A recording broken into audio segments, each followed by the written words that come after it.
apologies for the delay. There were some technical issues on the reverse side, so we had to fix it before we can get going. And Dr. Chang is not a newcomer to Hikigai. He has already done a podcast with us, and he is Chief Intelligence and Innovation Officer at Rady Children's Health. He is also founder of AI Med and author of intelligence-based medical medicine. So I like Dr. Chang for just one reason. Even though he is trained as a Reason. cardiologist, yeah, yes, he has done his MBA as well as masters in data science. That's amazing. So Thank you. listening to him like sort of will allow you to really understand the field and sort of make it easy for you to comprehend what is coming with the AI in healthcare. Dr. Chang, welcome to Hikigai webinars, and I'm looking forward to this presentation. Do you want to give any introductory thoughts before we go into the presentation? Sure. Well, wonderful to be here. I literally just finished the second edition of my book. It's now called Intelligence-Based Healthcare because we obviously want to not focus just on the medicine, but also on healthcare. And so I'm very excited to share some of those thoughts with you. So thank you for having me again. Awesome. With that, I will get my colleague bring up the slides of Dr. Chang, and we will get going with the presentation. Okay. In the meantime, if you have any questions, please put it under the Q&A section, and we will try to answer some of them. We have Dr. Chang till the top of the hour, and I think we should be able to answer some of your questions. Anyhow, once again, thank you everybody for joining, and let's get going. Ashish, can you close the sidebar?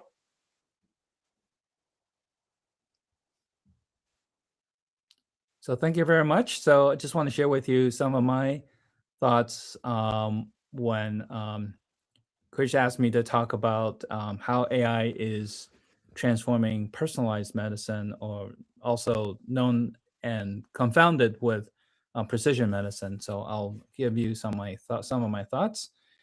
Next slide, please. And this is really amazing. We're celebrating the 10th anniversary of the AlphaGo feat of beating the human champion Lee Sedol at the time. And he's still champion, I believe. But it's exactly 10 years. So we're celebrating the 10th anniversary of AI really making impact in defeating the human champion in the very complicated game of Go. And I remember that day very well because it was really captivating the entire world in terms of what AI can do. And it was thought that the AI was way ahead of schedule when it beat the human champion. The human champion, I think, being human, having some hubris, said it's not going to be a close tournament. And as a fact, he was right about that because the AI made it not so close and defeated the human champion 4-1. Next, please. So won't be able to show this video, but just give you an idea. We're in the era of AI, and this is a humans dancing with humanoid robots in China celebrating the Chinese New Year. Next, please. So again, just updating you on what's in the news in the U.S. Big discussion between Dario Amodei and Anthropic with the Pentagon and the U.S. government. And the U.S. government wants to use all of AI's capabilities, and Anthropic said no, we don't want mass surveillance, we don't want autonomous killing. So for those of you who are in healthcare, this essay written by Dario Amodei really lays out his future vision of healthcare and AI, called The Machines of Loving Grace. I highly recommend it. You can just search for it and find that document. Next, please. Thank you. So part of the problem in healthcare is that while the technology is exponentially increasing in capability, the adoption and governance has been at a linear trajectory at best, and maybe even a straight line. So the technology is exponential, but the everything else that's human related is linear. So that's something that we struggle with. Next, please. So just to orient everyone, this is how I look at health AI in 3 different eras. 1.0 is the past decade, in which I call it computational intelligence. That's when the computers are really dominating with particularly image interpretation and some basic aspects of um, decision support. This era is very exciting. This decade is because it's generative AI and agentic AI, and you're hearing about both of those in a big way. I call that convolutional intelligence because it involves humans and AI together. We have to input a prompt and get something back, and it's very powerful, particularly in healthcare. But it's really in a good way involving the humans even more. I'm excited about the next decade. Hopefully it'll arrive before 2030, but it's going to be what I call cognitive intelligence, in which humans will play a bigger role and really dictate how to use AI. And that will be the era of, digital twins and cognitive architecture. So very exciting phase of artificial intelligence, as long as we put guardrails and put safety in mind as well. Next, please. This is day to day for me, how I use AI. I'm still a practicing clinician, as Krish said, and I use it in my clinic. So this is a study that looked at the use of AI in the form of a large language model for complex cardiology care, which I do. And what's nice is it showed that the cardiologists that use AI made half or 50% of the clinical decision errors. So this is one of the first times that that's been demonstrated. I've always suspected that, but because I use it quite aggressively, and I think that's now been shown. And also, the cardiologists that use AI find it very useful at least half the time, and also it saves them time. So it's really a triple win: less errors, common usage of AI if you know how to use it, and thirdly, saving you time. Next, please. So this is day-to-day clinical practice. So she's asked me to talk about personalized medicine. So it's a wide range of different kinds of uses for AI for personalized care or precision care. This is a really nice paper that showed the demonstration of how you can individualize radiotherapy for cancer. So this is a really nice paper that demonstrated the incredible use of personalized care for both radiologic imaging as well as radiotherapy. Next, please. So it's not just for diagnosis, also for different kinds of therapy. Again, a lot of when we talk about personalized and precision medicine, a lot of times we're focused on cancer, even though the concept is applicable to any other disease state. But there happens to be a lot of publications on cancer. This is advancing with AI to predict cancer immunotherapy efficacy. As you know, cancer hopefully will evolve into the mindset of infectious disease, right?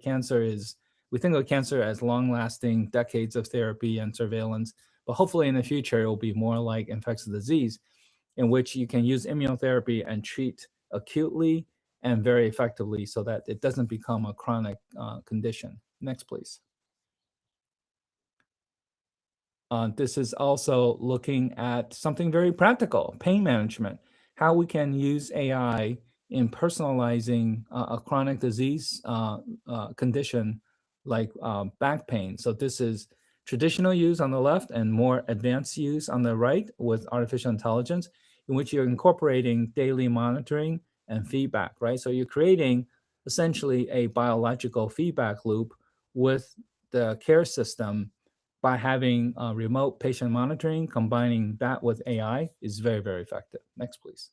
So think about personalized medicine for diagnosis and therapy. And this is a really wonderful paper looking at how we personalize education. Now, we just talked about diagnosis and therapy, but another wonderful way you can use a personalized approach, because I took liberty in expanding personalized medicine into teaching about medicine. So this is one of the projects that I'll be involved in, which is training medical students and physicians in a very personalized way. so that the student doesn't have to keep relearning something that he or she already knows and only focus on problem areas. So this is the beginning of, I think, very, we can call it personalized or precision healthcare education for any student in training or education. Next, please.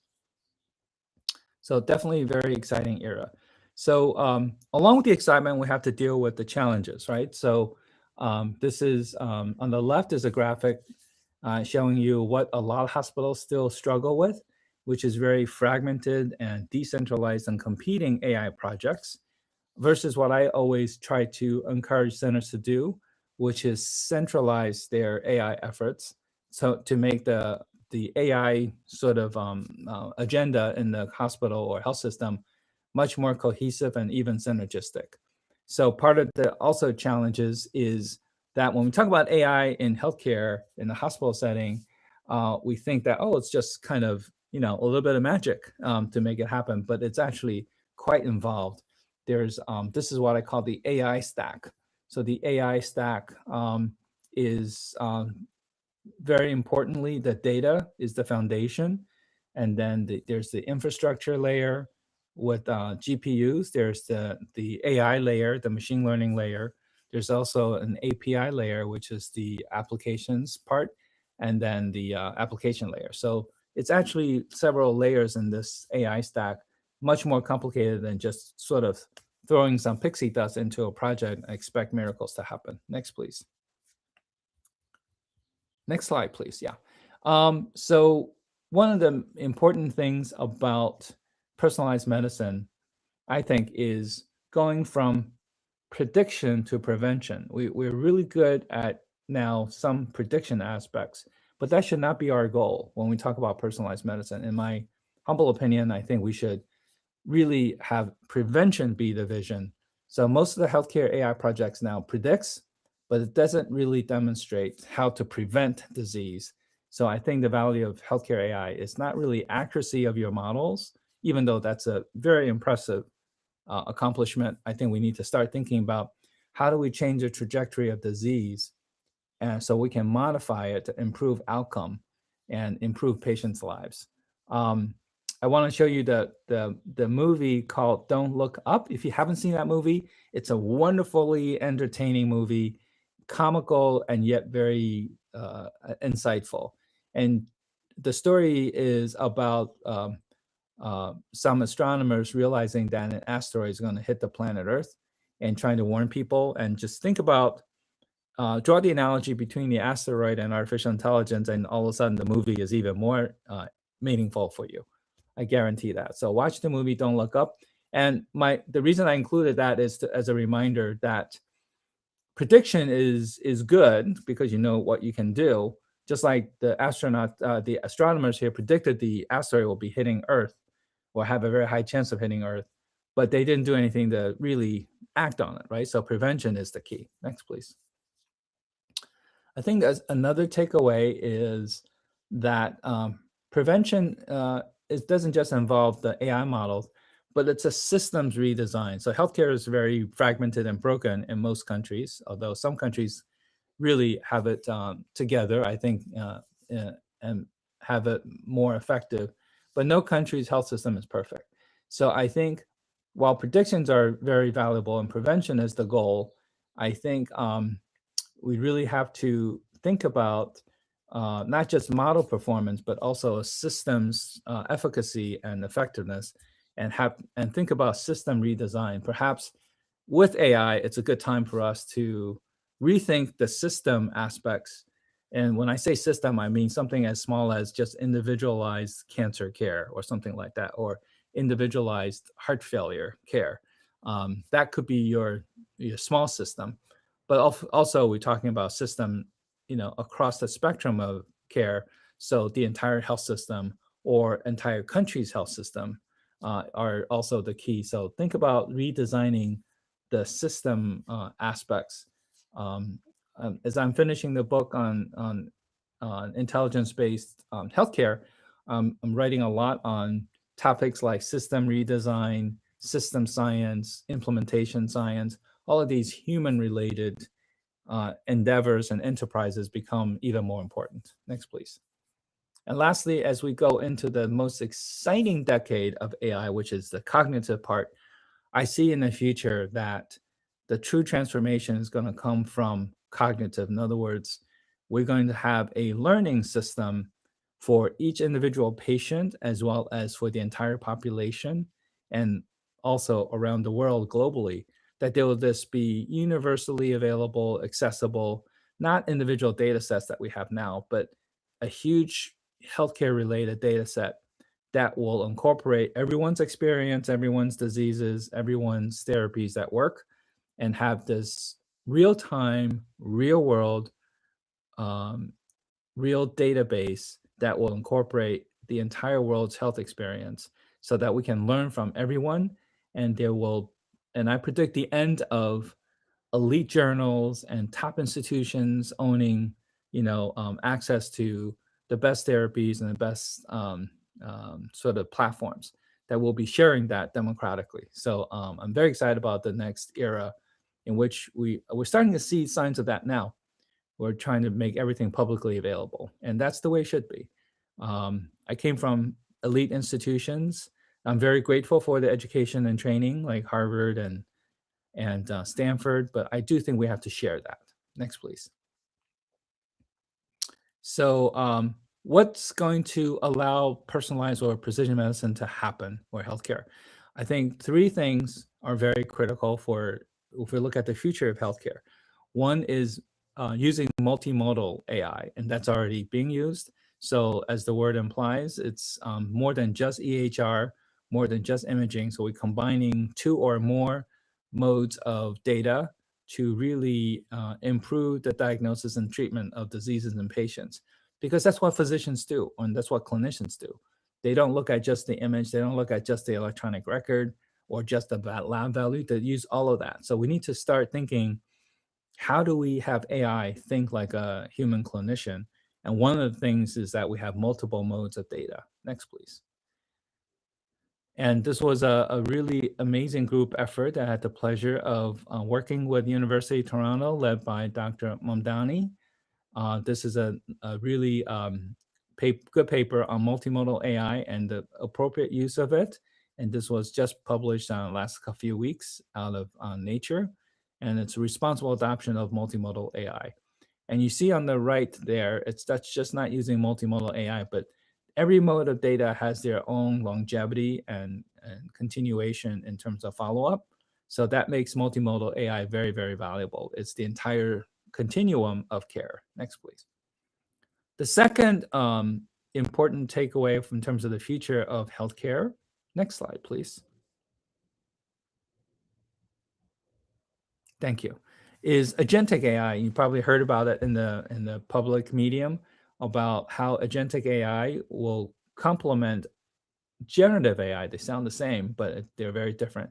So think of generative AI as a human coach and agentic AI as the players on the field. They're interrelated because the players on the field or agentic AI will have to carry out the philosophy and the doctrines of the practitioners, but they do the work. They execute the work in the real world. So agentic AI, given a lot of safety guardrails, will be very effective in coordinating care in healthcare and medicine, and also hopefully delivering dividends that will be very, very valuable in terms of executing the tasks that need to be done. Next, please.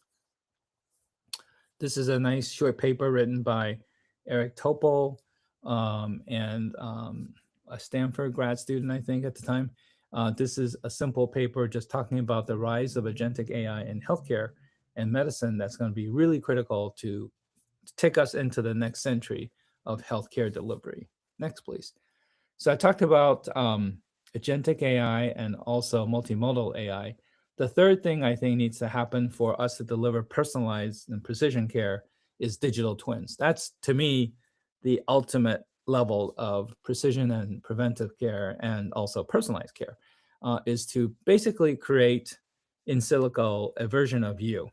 And then we try different things to that copy so that we can really, really deliver precision care at a very high level, both acutely and chronically. So essentially, it's a copy of you that we can try different modes of therapy and also diagnosis. Next, please. Oh, we can end the slides. There weren't too many more. Yeah. Okay, next slide. Okay, here's a short paper on how digital twins can even assist in surgical procedures by precisely delivering the care that we need for any given patient. This is a paper on different kinds of surgeries. Next, please. Next slide, please. So ultimately, if you were to ask me to make a wish, I think it would be really great to have in small versions of this or a large version for the entire world, an international AI center for health. And you can see that precision medicine is a big part of this, where you can leverage AI for all kinds of diseases and help the entire world. So some of us are probably familiar with CERN, the nuclear plant that where all the world's scientists come together in physics to work on physics. I see the same thing for AI in healthcare, that hopefully this building and this embodiment of AI in healthcare with all these different modules you see there's a precision medicine center and a health learning network that the entire world can learn from. And I think that will be an amazing asset for the entire world. Next, please. So for those of you in healthcare, this is a wonderful documentary. You can search for it and play it on YouTube. It's called The Thinking Game. It's a story of Demis Hassabis, who is the recipient of the Nobel Chemistry Prize, and he talks about personalizing medicine. So it's a really great documentary, not just to appreciate what AI is doing in healthcare, but with particular focus on genetics and cancer care and basically personalized medicine. Next, please. And if you're up for learning about AI in healthcare, we have the American Board of AI in Medicine courses that's available virtually. We also go on site around the world. We have been to China, we will be going to Vietnam, and we'll be going to Canada in the next 12 months. And also we're discussing going to the UK. So for those of you who are in those countries, we're really excited to meet you at these 2-day courses that will hopefully bring everything into the real life for you. So real world, real time, real life. Next, please. And also welcome you to an annual meeting that I host called the AI Med meetings. We have AI Med 26 coming up. It'll be really exciting. It's clinician led, so it's very realistic, not just a bunch of AI models and people can't relate to those. As a matter of fact, this year we have a special feature. We'll have what we call the AI Med X, which is the experience. So it's an immersion room where you can actually see AI in action to make it even more realistic for you. Next, please. Next, please. And then if you're from a center that wants to know about AI, we have a Alliance of Centers of AI Medicine. We meet virtually once a month. We'll have exciting discussions. It's industry free, so you get a very candid discussion. We have over 100 centers from around the world that participate in these monthly meetings. Just I'll leave my telephone with Krish, and he can pass that on. You can text me if you're interested in joining these monthly meetings as well. Next, please. And I want to thank my very smart mentors and friends and colleagues from Stanford, who well after I graduated, I still keep in touch with to allow me to continue to learn from everyone. Next, please. And I want to thank my home team that's holding down the fort while I'm doing activities like this. This is our AI team that is very active in participating as well as working with AI. And lastly, this is my card with my cell phone. Next slide, last slide, please. Yeah, that's my personal information, including my cell phone under mobile. please feel free to text me if you have any questions or any reason to seek help on getting AI, either learn about AI or using AI. I'm pretty well connected. Happy to help every individual on the planet that's interested in AI and healthcare. So with that, Krish, that's Awesome. 3 minutes of my talk. Okay. Awesome. Thanks, Dr. Chang, for a great overview on what's happening with AI in personalized medicines. There are some questions from the community. I thought I will ask you one by one. One is about the future. Looks like one of the listeners got excited about the future, extreme future. We are at least some in the media are talking about, which is like, when will a machine diagnose, find the root cause, and treat without human involvement? Is that future even possible? Well, the common saying to clinicians that you may not be replaced by AI, but you'll be replaced by someone who knows AI. Mhm. So that people say that over and over. I think that has to be modified now. That if you know AI, you still will be replaced, but just much later. But I think most of our tasks will be able to be figured out and configured into software and AI that they can do. However, there's still wisdom that's not indoctrinated into AI. And that's someone said, how do you define wisdom? It's very nebulous. But one of the ways I define wisdom is knowing what not to do. Yeah. The ChatGPT, and my favorite one, I have to say, is Claude Opus 4.6. It's just, for me, the state of the art. But even that is not so smart sometimes. Smart in the sense of wisdom. And I think wisdom is knowing what not to do. And that's much harder than knowing what to do. So it's very good at knowing things. So I give it credit for being very book smart, but it's not yet very street smart. It doesn't know what not to do. It doesn't know how to prioritize things that you're supposed to do. Let's say you're saying, what test should I get for this patient that has abdominal pain? It'll list everything, but it won't have this more sophisticated way of telling you, I will get the CT first, given the pain is, in the middle of the abdomen, things like that only a seasoned clinician will really truly know, because a seasoned clinician usually has some wisdom. So until we get the wisdom part figured out, I think we have a long ways to go to replace human clinicians. I do think healthcare is one of the safest sanctuaries from AI replacing. Lots of people that do things on the computer, the tedious task on the computer, that will be gone in the next 5 years. So if you're in that position, you kind of have to figure out how to be immune from the immediate replacement by artificial intelligence. And also the elephant in the room, regulatory structures, they are not going away anytime soon. So right. Politicians are not going to let go of the control. Yeah. So when Elon Musk says something controversial and melodramatic, like within a year, all the surgeons will be replaced by robots, I don't see that happening. Elon Musk, he'll be the first to admit to you he doesn't really understand healthcare. Well, he forgot two things: certification and regulation. Those are big, brakes that will put on any reasonable effort to replace human surgeons with robots. And then any surgeon will tell you, people who don't understand surgery, like Elon Musk, he doesn't really understand surgery. So he will think, oh, this is like just fancy car washing, that you can be replaced. The problem is, again, human surgeon is going to know what not to do. And when something bad happens, knowing how to react to that, right? So maybe 95% of the surgery, because some of the surgeries that are being done by robots are quite impressive in terms of the haptics and in terms of the sophistication of the movements. But that's just the mechanical parts. The surgeon has, obviously, I'm a cardiologist and I used to do a lot of procedures. There are lots of times that you say, I'm not sure what to do here because of this happened. And there's not enough data in the training set for the robot to automatically know what to do. Absolutely. And I hope Elon Musk is patient zero whenever that future comes in.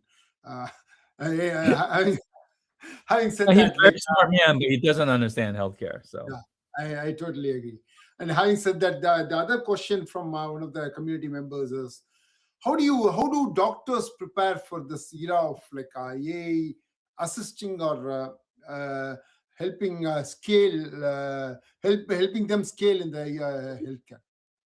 I think any clinician who is interested in staying in healthcare I think it's essential for them to be not fluent in the language of AI, but at least be literate and at least be conversational.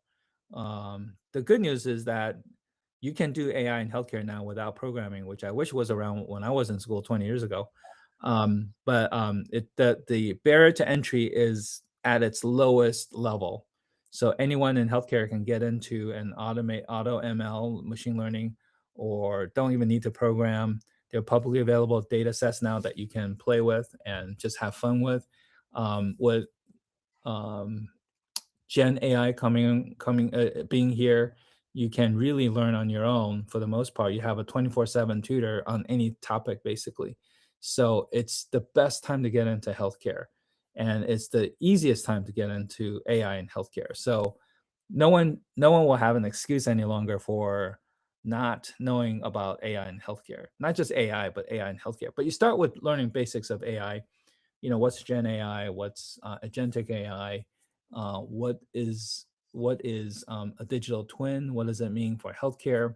All of these things are coming, so it's a very, very good time to get involved in healthcare. Awesome. So the another question is like AI is going beyond scribing, documentation, etc. Like it's entering into clinical decision Yeah. support and all those things. So one of the questions asked by the community members: where does AI stop and where humans take over? Like, is there a line that is drawn based on standards, or it's just like how the human in the loop feels about it? Yeah, I think the concept of you know human versus machine, and there has to be a bound. I think that's going to start blurring. I think we're going to start. I'm finishing a book, and I use the book for research. I use AI for research. So, for instance, I wanted to put together an updated table of the publicly available data sets, the top 10, and have a table that has all the characteristics. Well, if I did that 5 years, I did something like that for the first edition and another area, and it took me most of one Saturday, 5 to 8 hours, to put Mhm. that table together. So I gave a very detailed prompt to Claude, and it was done in about a minute, literally a minute. And the table was actually very detailed. And I fact check it all the time, of course. And Mhm. it may not be updated to this month, but the information that I put down at the time that it referenced is accurate. So I'm very impressed. So that saved me just for that table. That saved me 5 to 8 hours of work. Yeah. So I think again, all the tedious work will be replaced by AI, and all the so as we were saying before we came on, I said AI is not about augmented intelligence, which people always want to talk about. It's reducing human stupidity and reducing healthcare friction. There's Mhm. lots of friction in healthcare from inefficiency and poor system design. So I think AI is going to help really reducing the stupidity. And when I say stupidity, I don't mean to say humans are stupid, but smart humans do stupid things, or do something that's repetitive that really should be automated. So I say it's really reducing stupidity rather than augmenting intelligence. And I say it half kiddingly because I do think obviously augments intelligence, but we're too focused on the augmenting intelligence part when there's so many stupid things that we really should be doing better. Absolutely. And you talked about what excited you with the Claude when you are using it for the building the table. So one of the questions is, what is the breakthrough you are seeing in AI-driven healthcare that excites you the most? Along the line, what I just said is truly, truly making healthcare efficient and effective in delivering healthcare. It's not going to be, I mean, the exciting thing about immunotherapy and cancer and using AlphaFold to really improve drug therapy is exciting. That's very exciting. And I think it's realistic. but I'm even more excited about how we deliver global health, how we deliver public health in a much more effective, meaningful way, so that we guarantee access to the entire world. That's what gets me excited. I had the pleasure of visiting a 9-year-old with heart failure in Myanmar about 10 years ago. And long story short, we lost her because they didn't have enough access to expertise on how to treat her. And I vowed that day that I will work hard the rest of my life to ensure that everyone has access to expertise at that level. And it's not hard to do because the technology is already here, right? So I think delivering expert level care for anyone around the world is what we should aim for, and nothing less, because the world deserves that. Absolutely. And one of the things that still like I see it as a potential roadblock for AI adoption is people are getting very sensitive about their data, how it is being used, and especially anything when they hear the term AI in healthcare, they are worried about their data being abused and misused. So, how can organization balance between being at the cutting edge of innovation versus protecting patients' privacy? Yeah, that's very good question. But there are, um, I think, technological workarounds that you can have. There is also the availability of synthetic data in which you can synthesize new data based on your patient's data.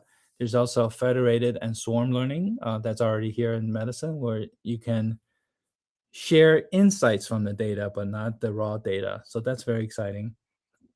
So I think the combination of federated and swarm learning, as well as synthetic data, can really make up that uh, difference when people don't want to share their raw data. I think that the concept of sharing raw data should not be a deal breaker for using AI in healthcare. Awesome. I think we have time for one more question. So, like, I will pick a question like that's coming from a different point of view. What is one biggest misconception clinicians have about AI? You talk to your friends and coworkers. So, what is one biggest misconception clinicians have, and how can we, as a community, help them overcome that misconception? Yeah, depending on the country you're in. I have the pleasure of visiting about a dozen countries every year. Every country is different.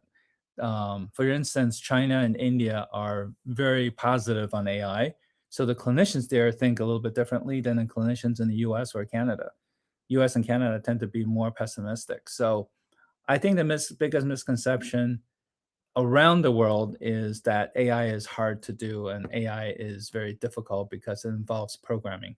That's perhaps the biggest misconception.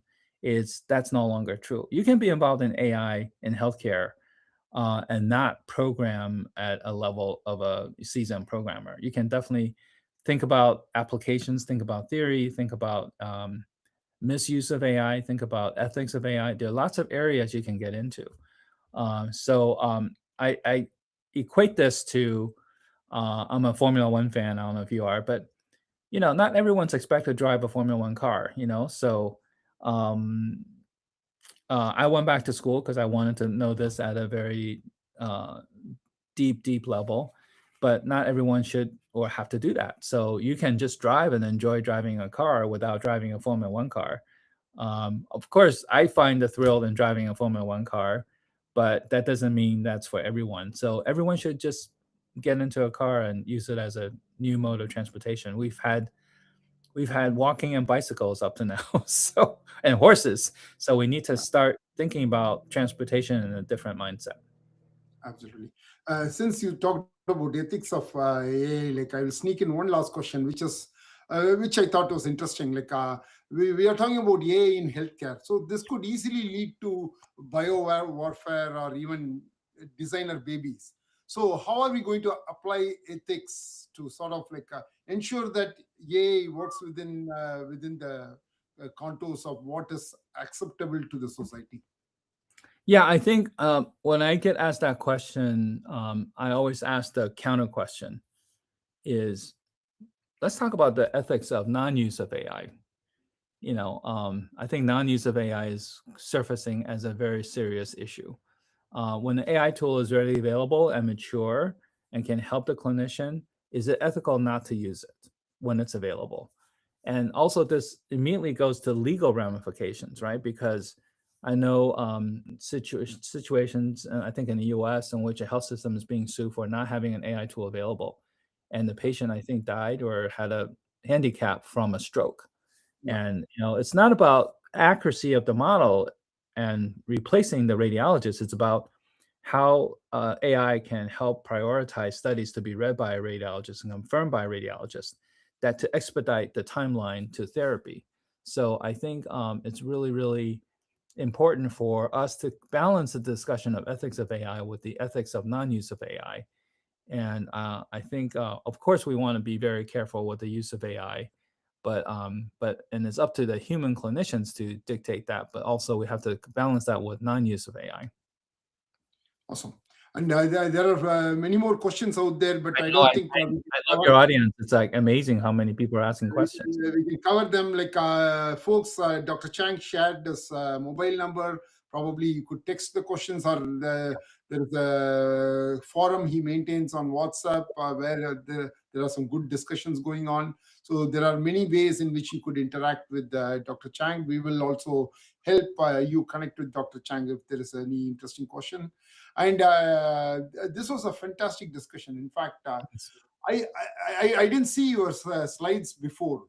So like I prepared a single slide to talk about our vision for the platform, which I didn't bring up because the questions were more interesting than the slide I prepared. So I was bringing up the same questions. I was talking about multimodal data leading to a digital twin, which will be a representation of the patient, and then like agentic AI and knowledge graph, sort of all contributing to building the Hikigai platform, which leads not just to our existing products, which are helping in terms of episodic treatments. Like right now, healthcare is mostly episodic, but you pointed out that AI could help us go towards autonomic care. Like that's quite a possibility. When I say autonomic care, I'm not talking about the future where everything machine takes care of, but it's more of a continuous care which leverages prediction engine to sort of proactively treat patients. That's what I call as autonomic care. I think that's all of us human beings, we have homeostasis running all the time. So we should be able to leverage all the data with all the variables, and then sort of feed it into a platform that could help doctors take care of patients on a continuous basis. I think that is where we should be heading, and you clearly pointed out that's the future AI can enable. And I'm really happy we had this discussion, and probably I'll do a separate webinar on our platform, how it is enabling the vision you laid out just now. Like it's great to have you, Dr. Chang, and it's a great discussion, and I'm sure there are some more questions. I will try to sort of like collect these questions and send it to you, and maybe we can. I'm happy to just have anyone and everyone text me, and I'll try to handle these one by one. But very grateful for the opportunity and to spend some more time with you. And perhaps next time we just have a Q&A from the very beginning. And absolutely, that's what I was thinking too. Like because if the community a lot of fun. Exactly, That'd be a lot of fun for me. I do that very often, so I'll be happy. Maybe we'll have Ask Me Anything kind of a session like next time around. Yeah, just have an open conversation with someone that's been in this space for more than 40 years. So I'm happy to do that. Absolutely. Bye, everyone. Thanks everyone for tuning in, and you saw Dr. Chang's coordinates in the slide, and we will share that to all of you. And if you want to learn more about Hikigai, go to www.hikigai.ai. Our team has put together a brand new website which has all the information, so probably you should check it out. And I'm pretty excited about where AI is taking, and I'm sure we are going to talk with Dr. Chang many more times in the future. Thank you, everyone, for tuning in. Bye, everyone.